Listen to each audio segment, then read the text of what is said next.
if it ain't broken, don't fix it. The macroeconomic stability of this country was hard won. It took plenty of work to get to the point where Nigeria could be considered as having relative macroeconomic stability. What we're doing with a command and control approach, with the central bank suddenly having enormous power to determine losers and winners, is that the same government that has a very strong anti-corruption agenda finds itself unwittingly, or in fact, wittingly, being purveyor of discretionary allocation, where enormous power is being abused as a result of unmonitored, opaque, uncertain, unpredictable, inefficient, and ineffective allocation.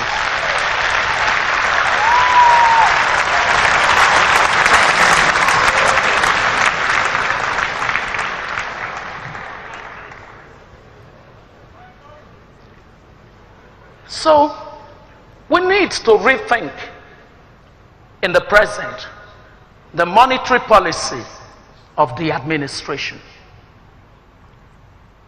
Actually, the monetary policy was relatively safeguarded from political domination. It would do well to give a semblance of autonomy back to the central bank, so that the central bank would speak the language of economics and not this language of rhetorics and language of anecdotes and language of suppositions that are no longer premised on hard economic facts.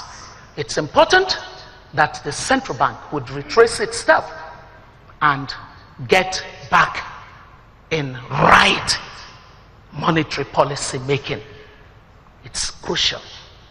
If we lost that, it's going to be tough to regain it. On the fiscal side, everyone has seen the level of budget confusion that we have had. There's absolutely no need for that kind of confusion. We need that the legislature and the executive would sort the budget situation out instantly. The problem with delaying the process of spending in an economy where government is big is that the delivery of basic services to the poor is suffering. Many of you seated here are elite. You might not know it, but any time that the health centers don't work, we lose mothers who are giving birth unnecessarily in 2016. How can we be losing mothers at childbirth? We lose children. We can't afford to have some political paralysis that creates an economic logjam. It must be sorted. And then there must be an important conversation on the true fiscal situation of our land. Public finance is a mess simply because in the last years of huge rentals or rents from oil, as a matter of fact, we calculated that $690 billion since 1999 was earned from oil alone.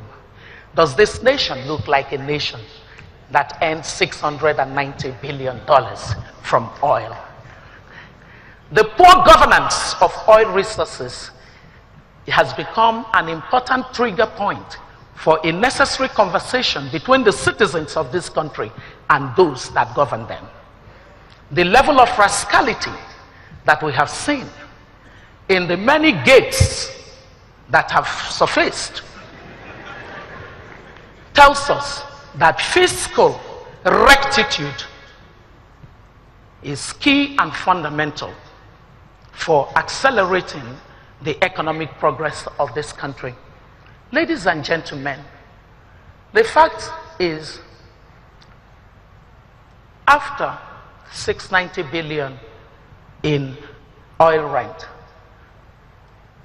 36 states in our country, some 24 of them or thereabout, had to depend on a bailout from a federal government, which itself, in the time of plenty, was already borrowing to pay salaries. Now they come again with the bull, asking for yet another bailout. It must make us ask the question, does structure follow function or function follow structure? It is clear that Nigeria has a structural problem. You don't fix a structural problem with band-aid. When you have a structural problem, you solve it structurally. Something is broken in public finance. It would need to be fixed urgently. The fiscal policies have been laid back simply because that obsession for easy money that comes from a commodity to which nobody adds value in this society. The time to change our economic premise for growth has come. It is time to topple oil and to replace oil with the citizens of this country. Because that's what Lee Kuan Yew did.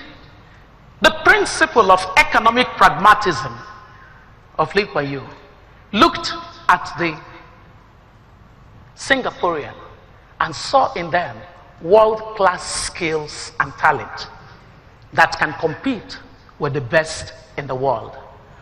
If it was so with Singapore, even much more so with Nigeria.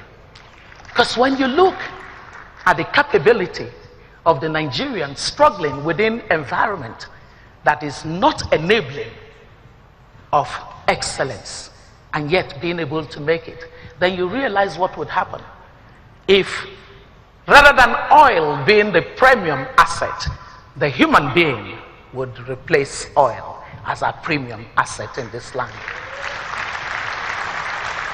My final point, and my time is up, is to say that the longer term, the medium to long term issues can simply be framed this way. It's all about jobs. Jobs and more jobs. Whichever way you look at it, even the economic growth that I talked about was good, but it wasn't sufficient. It left many people not sharing from the benefits of growth.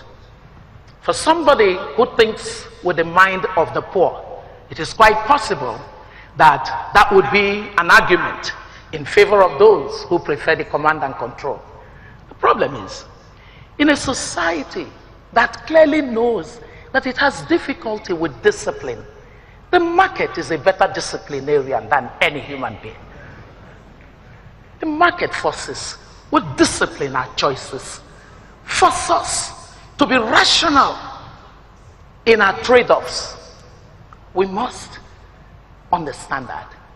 If the market forces become the premise, then not only in word, but in deed, shall we embrace the private sector as the driver of economic growth. In embracing the private sector as the driver of economic growth, one thing is certain: we must think like the private sector. We must have the DNA of the private sector in the way we think. So we must clean up governance and clean up all of those barriers to growth. When you say someone is growing, it means that there is no impediment to their progress, to their increase, to the extent that an oil-obsessed economy stands in the way as an impediment to the growth of private sector.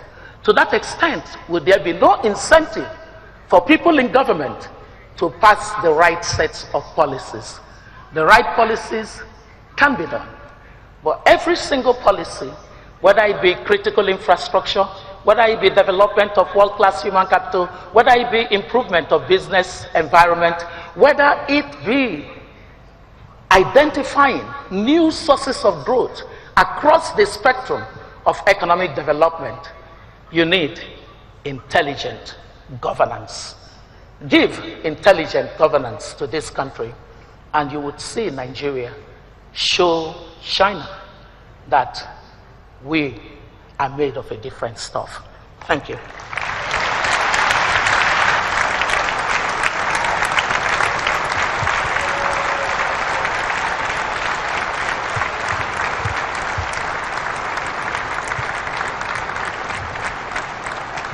Please, let's continue that round of applause, please.